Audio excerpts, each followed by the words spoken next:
Dice la palabra de Dios en el libro de los Hechos, capítulo 28, versículo 23. Y habiéndole señalado un día, vinieron a él muchos a la posada, a los cuales les declaraba y les testificaba el reino de Dios desde la mañana hasta la tarde, persuadiéndoles acerca de Jesús, tanto por la ley de Moisés como por los profetas. Una palabra bien interesante en esta noche acerca de cómo el apóstol Pablo predicaba de Jesús a todas las personas que a él se le acercaban y que le querían preguntar acerca de lo que él siempre hablaba o predicaba de Cristo Jesús. Aquí en una posada donde estaba el apóstol Pablo, estos hombres importantes querían saber acerca de Jesús. Y lo más importante es que la Biblia nos enseña que Pablo hablaba conforme a las Escrituras. Les hablaba acerca de Jesús y conforme a los textos que estaban en el Antiguo Testamento. Por eso hoy voy a anunciar algunos textos que desde la antigüedad siempre hablaron de Jesús. Hoy en día podemos mirar que el Dios del Antiguo Testamento es el mismo Dios del Nuevo Testamento. Que Dios no ha cambiado, que Él es el mismo ayer y hoy por los siglos, que el Dios creador del universo se hizo carne y que a través de los profetas y de la ley de Moisés siempre habló acerca de su manifestación gloriosa en carne, de cómo el Señor tenía un plan de salvación. Es por eso que vamos a mirar algunos textos de la gran cantidad de versículos que hay en la Biblia y especial en el Antiguo Testamento donde se habla de Jesús.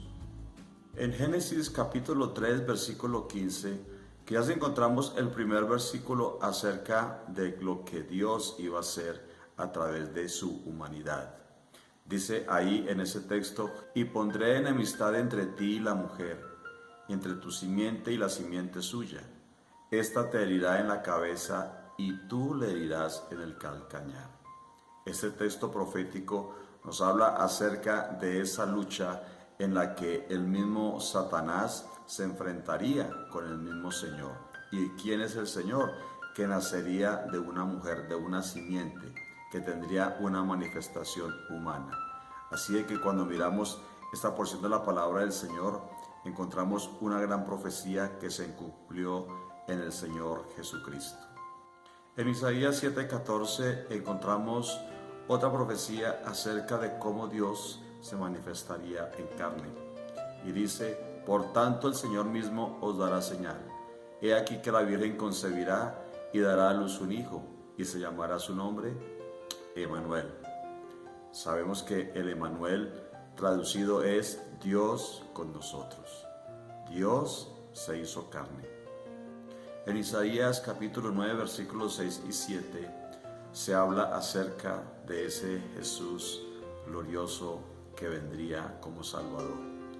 Dice: porque un niño nos es nacido, hijo nos es dado, y el principado sobre su hombro, y se llamará su nombre admirable, consejero, Dios fuerte, Padre eterno, príncipe de paz. El verso 7 dice: lo dilatado de su imperio y la paz no tendrán límite, sobre el trono de David y sobre su reino, disponiéndolo y confirmándolo en juicio y en justicia desde ahora y para siempre. El celo de Jehová de los ejércitos hará esto. Qué hermoso saber que el Dios del Antiguo Testamento siempre habló de su manifestación en la tierra a través de los profetas.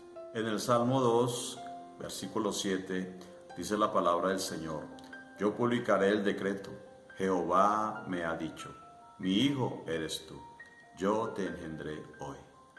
Palabra profética acerca del Señor nos daría un hijo, pero no es que mandaría a otro, no, sino que el Señor, siendo espíritu, Él nacería de mujer, Él sería un Salvador manifestado en carne. Y por eso a la manifestación en carne se le llama hijo. En Miqueas capítulo 5 versículo 2 dice: pero tú, Belén Efrata, pequeña para estar entre las familias de Judá, de ti me saldrá el que será Señor en Israel, y sus salidas son desde el principio, desde los días de la eternidad.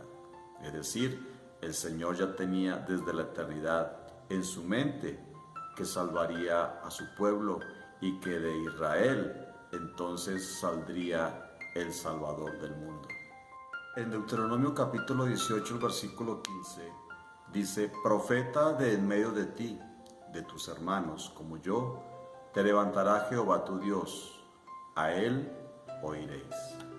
Hablando acerca de que el Señor se manifestaría. Recordemos que el Señor Jesús también es un profeta y así lo llamaron los judíos. En Isaías capítulo 53, versículo 3, dice la Biblia: despreciado y desechado entre los hombres, varón de dolores, experimentado en quebranto, y como que escondimos de él el rostro, fue menospreciado y no lo estimamos. Ahí el Señor nos habla a través del profeta Isaías lo que Él mismo iba a sufrir allí en la cruz del Calvario por nuestra salvación. En Zacarías capítulo 9, el versículo 9, dice la Biblia: alégrate mucho, hija de Sión, da voces de júbilo, hija de Jerusalén. He aquí tu rey vendrá a ti, justo y salvador, humilde y cabalgando sobre un asno, sobre un pollino, hijo de asna. Aquí el profeta Zacarías hablando de cómo el Señor, el Dios del universo, se manifestaría al hombre aquí en la tierra, Jesucristo el Señor.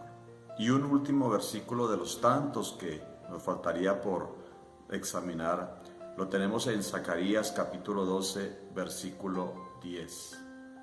Y derramaré sobre la casa de David y sobre los moradores de Jerusalén espíritu de gracia y de oración, y mirarán a mí, a quien traspasaron, y llorarán como se llora por hijo unigénito, afligiéndose por él como quien se aflige por el primogénito. Aquí el Señor nos habla a través del profeta que la casa de David, que es Israel, allí recibirían la presencia de Dios. Habría espíritu de gracia y de oración, y mirarían al Dios Salvador, al Dios de la creación, que se manifestó en carne, esto es Jesús, a quien traspasaron, a quien recibió todas las heridas por nuestros pecados. Por eso la Biblia nos habla de un único Dios. La Biblia nos habla del verdadero Dios, porque no hay otro Dios que Jesucristo el Señor. No hay otro Dios que sea más poderoso que Él, porque no hay otro nombre dado a los hombres bajo el cielo en el cual podamos ser salvos. Es Jesucristo. Por eso Pablo siempre habló de Jesús, habló de la ley de Moisés y habló de los profetas, porque todas las escrituras siempre hablan del único y suficiente Salvador, Jesucristo el Señor. Por eso, mi amigo, entiende por las escrituras que Dios es único, que su nombre es Jesús y que Él te puede perdonar tus pecados, te puede salvar y te puede dar vida eterna. Conoce a Jesús, conoce al verdadero Dios, entrega tu vida a Él y Él te bendecirá grandemente.